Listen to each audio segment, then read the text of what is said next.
Guys হঠাৎ বৃষ্টি, চারিদিকে বাড়িঘর, কিন্তু মাঝখানে যে ডোবা, এখানে বিগত 2 মাস ধরে কোনো পানি টানি কিছু ছিল না। হঠাৎ করে আজকে বৃষ্টি হলো, তার ভিতরে দেখলাম যে শিং মাছ, প্রচুর শিং মাছ।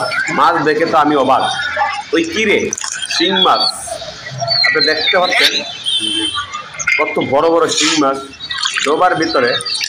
কোত্থেকে যাইলো কেই বলতে পারলাম না, কারণ মাছগুলা এখানে দিয়ে লাফালাফি করে, তখন আমরা দেখলাম, দেখার পরে এগুলা ধরতে নিয়ে আসলাম।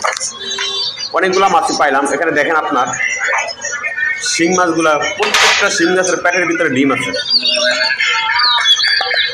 বৃষ্টির পানির সাথে এগুলা কোন জায়গার থেকে যে উঠে আইছে কেউই বলতে পারতেছি না।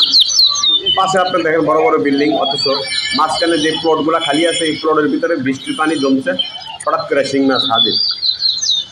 তো অনেকগুলো শিং মাছ ধরলাম আলহামদুলিল্লাহ। দেখতে পাচ্ছেন আপনারা, ওই যে দেখেন বাউন্ডারি, জমির বাউন্ডারি, এই বাউন্ডারির ভিতরেই বৃষ্টির পানি জমছে। আর সকালবেলা বৃষ্টি, দুপুরের দিকে দিই এরকম মাছ। আল্লাহর কি নেয়ামত আপনার, বৃষ্টির পানির সাথে সাথে এগুলা কোন জায়গা থেকে উঠে আইছে।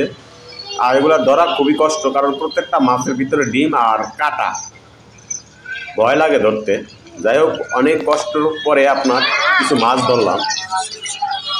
আর অনেকে সাহসী কুলায় না যে এগুলো ধরবো কীভাবে, কারণ এগুলো ধরতে গেলে তো এগুলো কামড় দিব মাছগুলা, কিন্তু আপনার কামড় দেয়।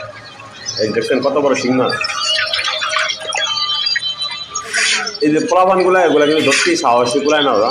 তো আমি একটা, এই দেখিস কামড় দেব, কামড় দেব, আস্তে আস্তে ধরিস। হ্যাঁ বাবু কামড় দিব, আস্তে, পাতিলের ভিতরে রাখ, মাছগুলো পাতিলের ভিতরে রাখিস। দেখতে পাচ্ছেন, এই যে দেখেন এখানে দুইটা, এখানে সাইজ, কামড় দিব,